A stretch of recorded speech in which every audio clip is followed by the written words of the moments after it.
Now, Lowcountry Forever, a public affairs presentation of the Charleston Radio Group. You may not believe it, but each year, over 3 million children become victims of child abuse. It's an amazing statistic, and we're going to talk about that and what can be done here locally today on Lowcountry Forever. I'm Brian Cleary, joined by a couple of folks from the Dorchester Children's Advocacy Center.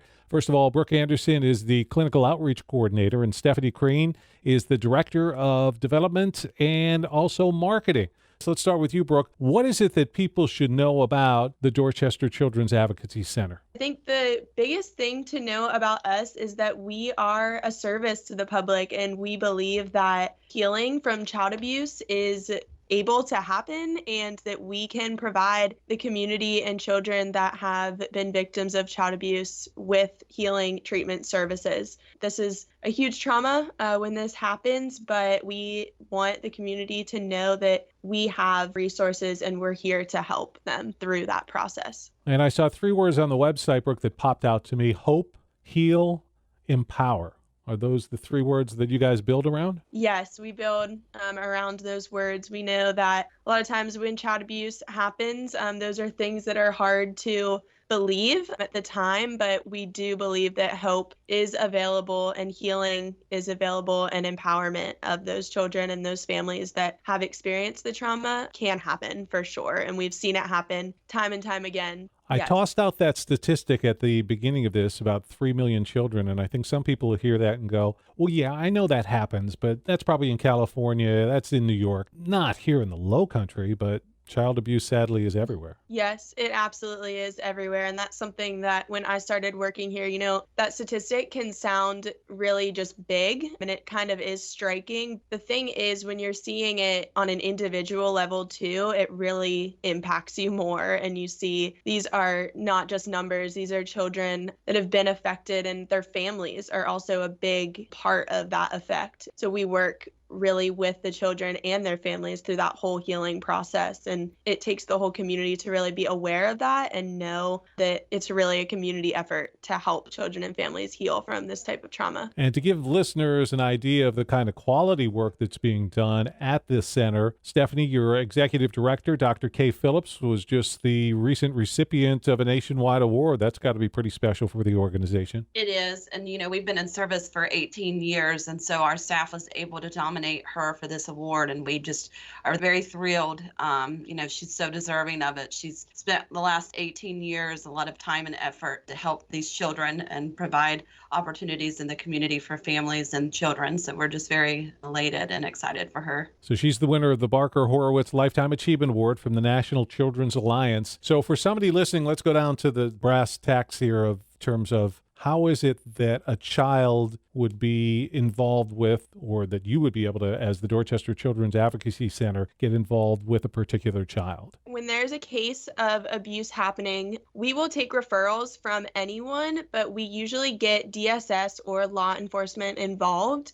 Once DSS and law enforcement is involved, they will bring the child to the CAC, where we'll do a forensic interview with them with our trained forensic interviewers. And that whole process is in a trauma-informed way with the child and the therapist in a room speaking. It's a very neutral conversation, fact-finding interview with the child that is videotaped and stands as hopefully the only time the child has to say that information. And then that will be shared with the prosecution of the case. As we process that, we will speak with our MDT, our multidisciplinary team, about the case and work together to find what is the best action moving forward for this child and this family to find the hope, healing, and empowerment that we want every child and family to receive. We're talking about child abuse this morning, maybe a tough subject, but one that needs to be dealt with, and that's why we're doing it today on Lowcountry Forever. We've got a couple of the members of the Dorchester Children's Advocacy Center. Stephanie Crane is the Director of Development and Marketing, and Brooke Anderson is the Clinical Outreach Coordinator. So at any one time, just so people have kind of an impact of what you're dealing with, how many children might you be dealing with at the center? We have seen on a yearly basis, we know that our numbers are around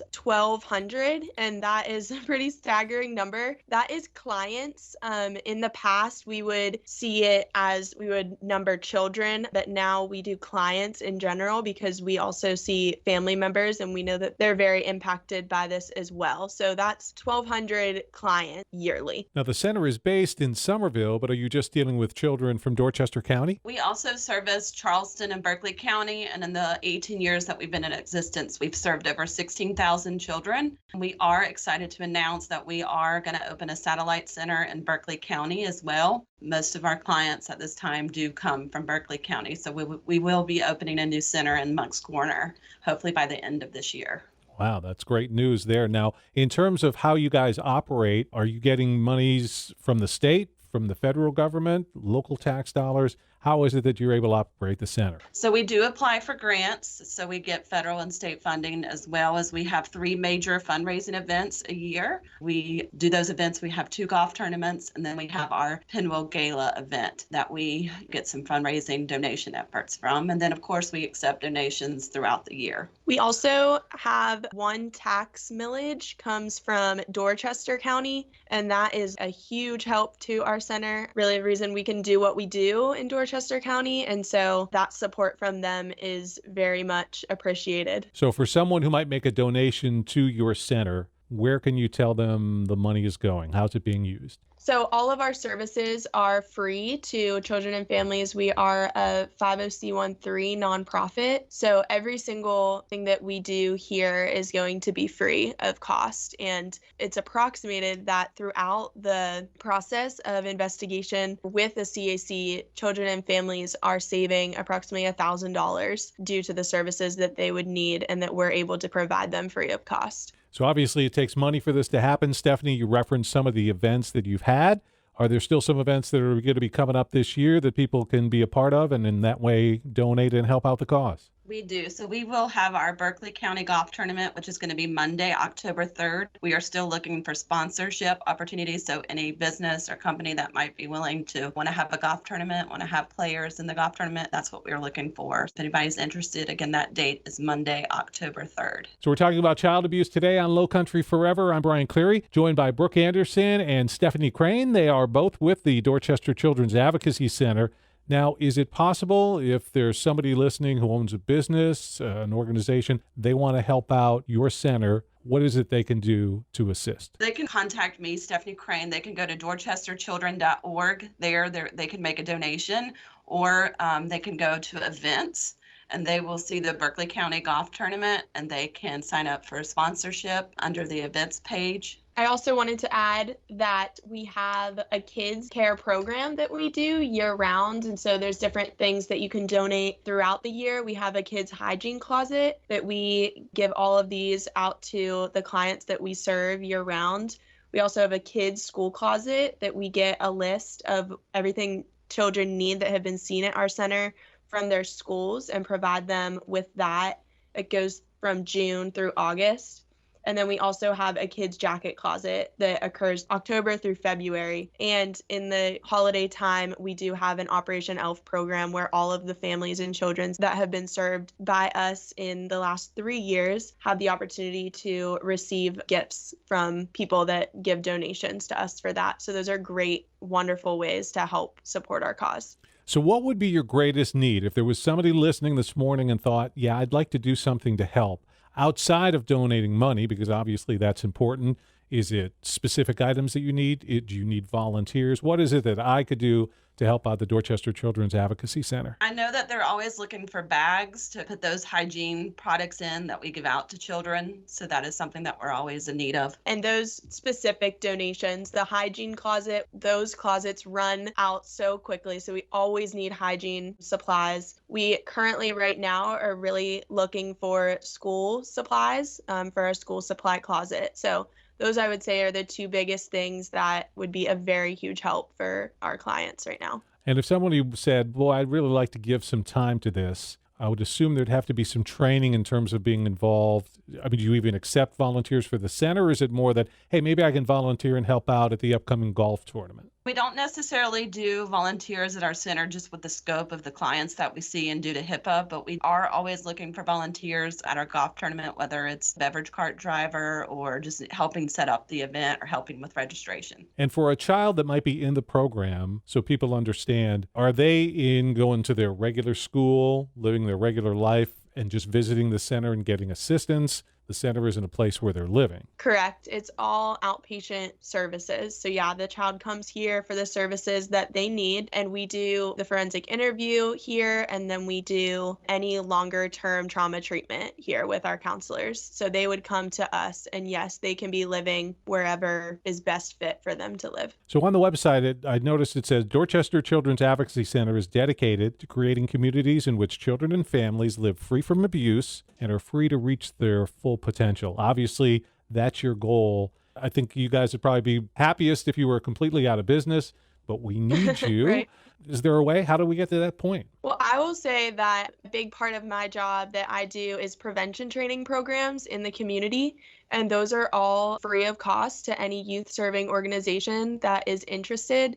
So looking on our website and finding those education resources and just having more education, I think, throughout the community on how we can spot child abuse and really prevent it from happening. There's so many different routes to take with that, but we do offer some really great training programs that will help in aiding with starting that prevention process and really just having the conversation. Like, this is wonderful, just getting it known that it is unfortunate that it happens, but it is happening. And so the awareness is a huge piece, and the more education we can have on the steps to take to prevent it and then what to do if we spot it and how to report it, I would say are very important roles in the public's involvement with us. In your experience, is it more that children need to be aware or younger people need to be aware to be able to identify that? Or is that more of an adult needs to be able to look and recognize that, no, this is a bad situation, I need to do something about it? Or is it equal? That's a great question. Yeah, I think that really it's both. But I think that as adults, we need to take responsibility that children are still children, and there's things that they're not going to know and they're not going to be able to spot necessarily or see the same way that we do. And as adults in our community, I fully believe that it is our job to protect children. So if I witness something that I think this might be abuse, what is the next step that I should take then? If you have a question about it, there are different hotlines that you can call. We are happy to talk to anyone if they have a question about it. But then I would say Child Protective Services or law enforcement, and there is something called good faith reporting.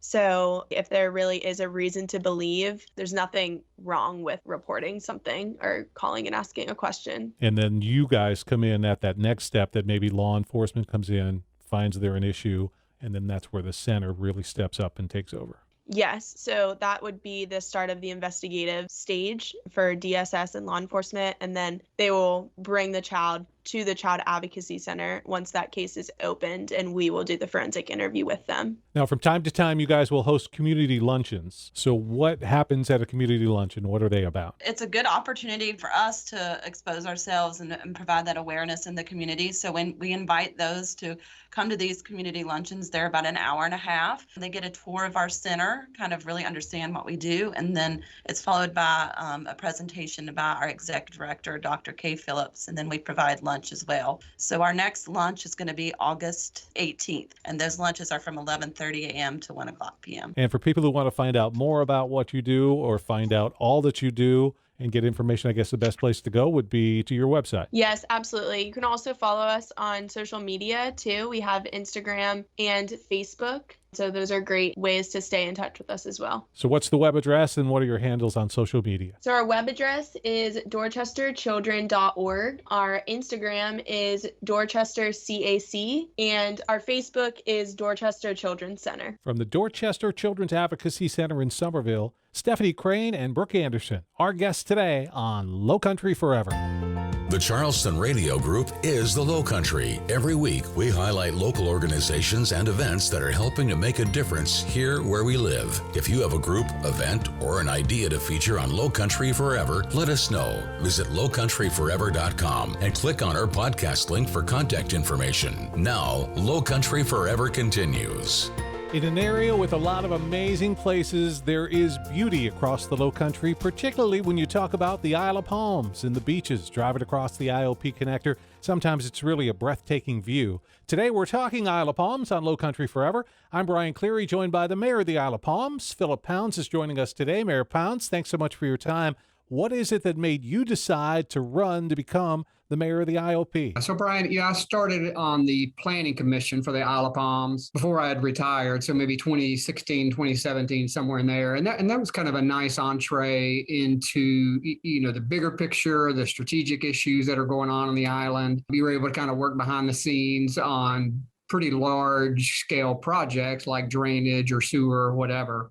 And it was just kind of a nice taste, quite honestly, of what went on in the city. We were in Charlotte for about 25 years, and I don't know that I could have told you who the mayor was of our little town. So my involvement was, pretty slack. So the planning commission kind of lit a fuse, so to speak, and wound up running for council in 2018, I guess it was. So was on council a couple of years before becoming mayor.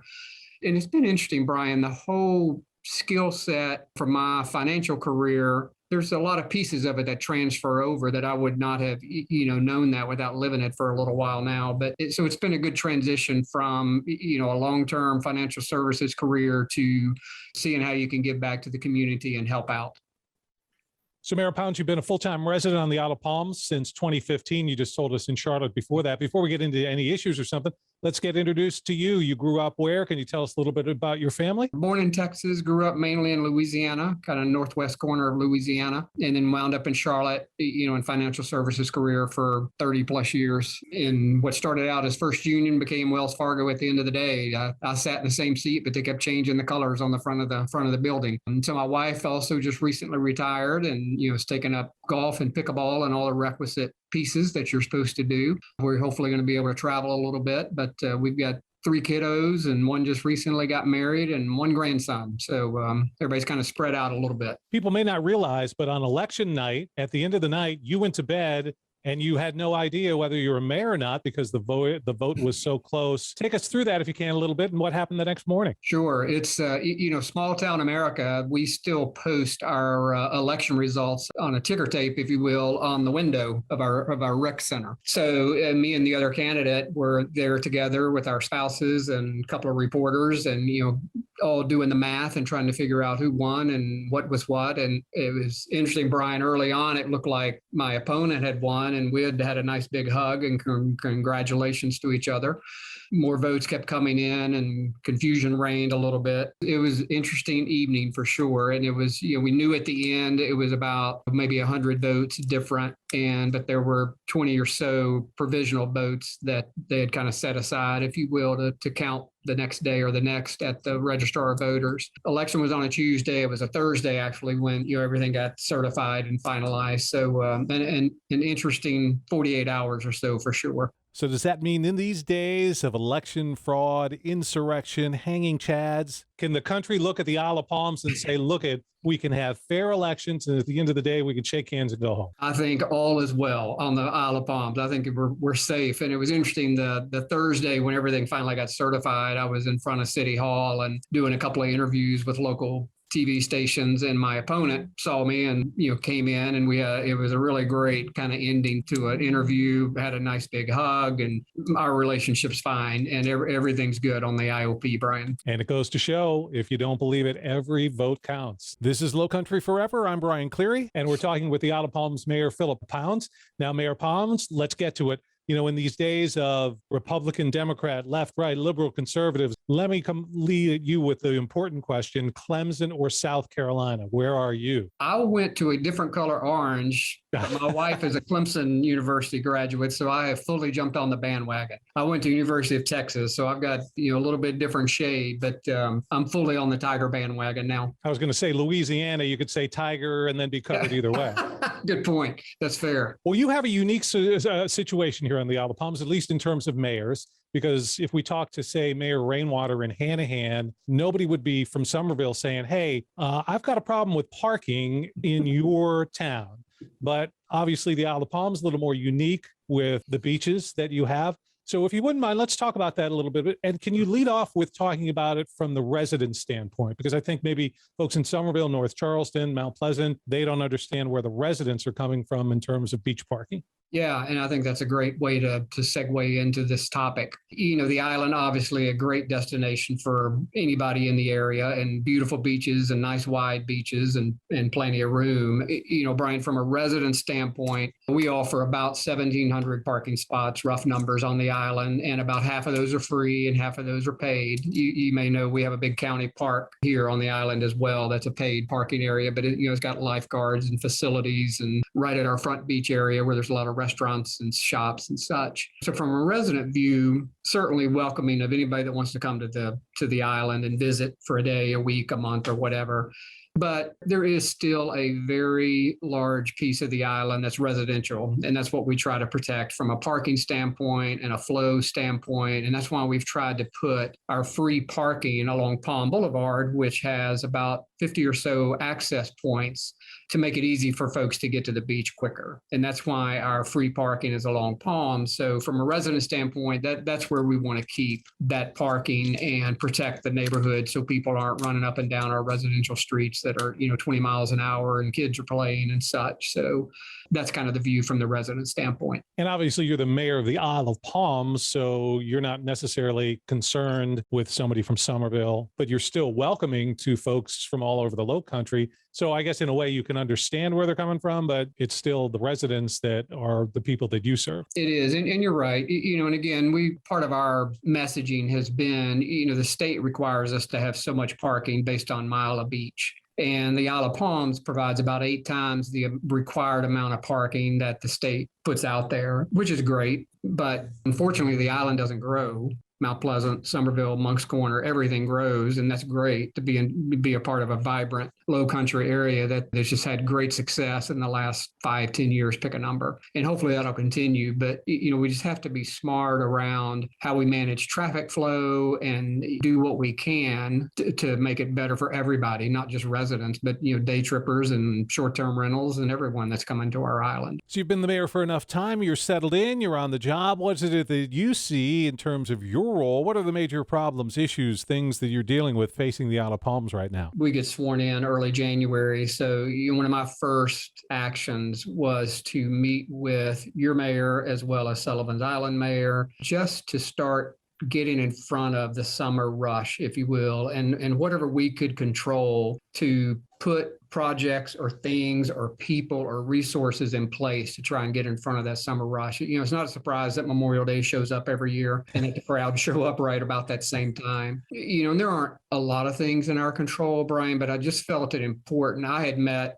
Mayor Haney and I had met Mayor O'Neill before, but we didn't really have a relationship at that point. And, we both have sat down and broken bread a couple of times together and have had meetings in each other's offices. Again, just trying to get in front of what we could. It's been a great partnership with those two so far, as well as the Folly Beach mayor. Again, our work with the Department of Transportation has been good so far this year. And again, just trying to do whatever we could to make traffic flow better on or off the island. And again, to your earlier question, whether that be for residents or for day trippers or short-term rental folks. Residents don't want to feel like they're trapped on weekends, even though most of us do our grocery shopping pretty early and kind of stay put for the most part. You just learn when you can come and go on the island during the busy season for sure. So traffic was probably top of the list. If you've been to our marina, we've had a huge project there around our docks and a restaurant that just opened up a couple of weeks ago. That was a big focus to get that over the hump and get that done this year. So that's been the primary piece. Drainage is always, Brian, a big event on the island. When it happens, it's a big project and it costs a lot of money and it takes a lot of time. It's kind of been the other learning for me in the first 5 months. Used to the corporate world, things move pretty slow in the municipal world. As long as we're trending in the right direction, as long as we're moving in the right direction and doing the things that I feel like the residents want, then so far so good. But those are probably the biggest items that we've tried to tackle early on in these first 5 months. Today on Lowcountry Forever, it's a conversation with Phillip Pounds, the mayor of the Isle of Palms. I'm Brian Cleary. Mayor Pounds, you've got to be the biggest cheerleader for the Isle of Palms. So tell me one or two things that you believe really make the IOP special. It's a nice sized community, Brian. About 4,000 residents, give or take. Some really good restaurants on the island. A lot of folks, to your point, may come over and day trip with their own cooler and just kind of be in and out. But some really good restaurants, some good options that are available here for sure. Again, the 7 miles of beach roughly that we have is you can't replace that anywhere. And that's the best part of the IOP to me. Here's something that you may want to avoid talking about it, which I would understand, but I kind of have to bring it up since it's been in the papers and stuff. But the secession effort on the Isle of Palms, seceding from the state of South Carolina. Care to comment on that at all? Yeah, the only comment I would have, in no way, shape, or form am I or the city involved. My focus has been on building relationships and making sure we have good collaboration with folks that we need, like Mount Pleasant, like Sullivan's, like Department of Transportation or other state legislators. To me, a stick is not necessarily the way to get things done, particularly in a municipal world where things move pretty slow and it takes a lot of time to get things to happen. So I'm much more focused on, making sure our partnerships are good, making sure relationships are going in the right direction. Throwing a bomb in the middle of the room is not my style by any stretch. So that's all I'll probably say about that. Fair enough. You were a member of the Planning Commission. A lot of people don't know because maybe they just come to Isle of Palms and most of their time is spent on Palm Boulevard. But if you make a little left turn and go back to the rec center, the Isle of Palms really has a very nice recreation center there, and a lot of events happen there. There's a lot going on for residents. Good point.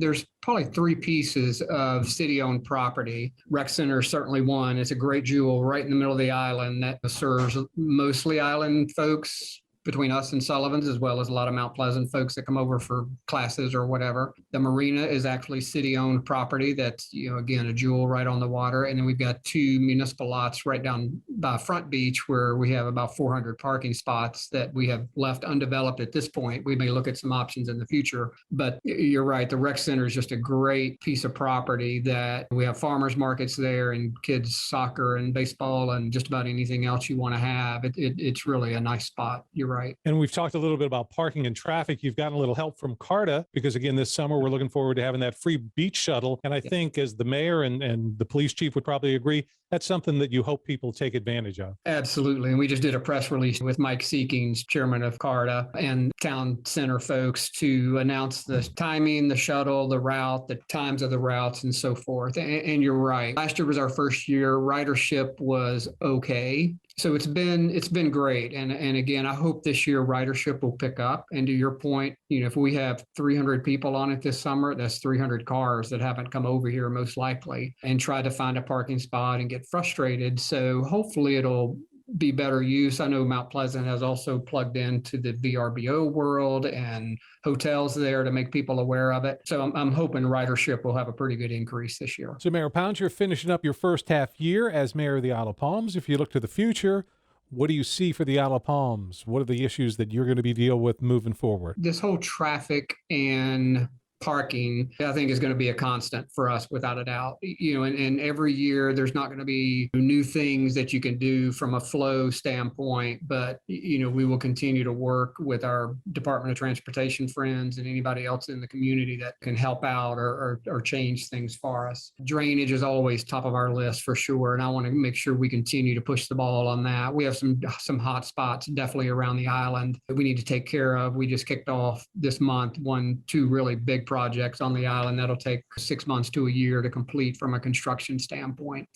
I want to make sure, I don't want to take my eye off the ball by any stretch, but, so some of the basic blocking and tackling like transportation flow and drainage, sewer is a big thing too on the island. I just want to make sure we can keep trending in the right direction and stay in front of what we can from a drainage standpoint. I've got a number of things on my, my whiteboard that, are focuses for me. And we've introduced some of those already in council in the first 5 months of this year. And we'll hopefully get those to fruition before the year gets out. But the issues on the Isle of Palms, to your question, mostly stay the same because it's typically traffic, parking, drainage, sewer.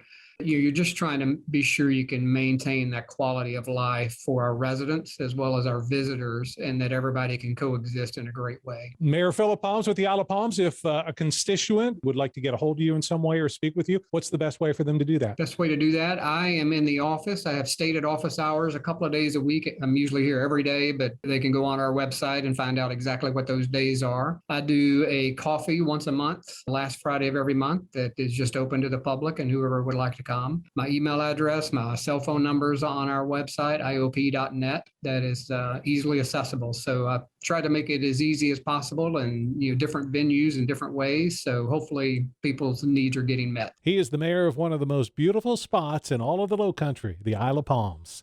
IOP Mayor Phillip Pounds, our guest today on Lowcountry Forever.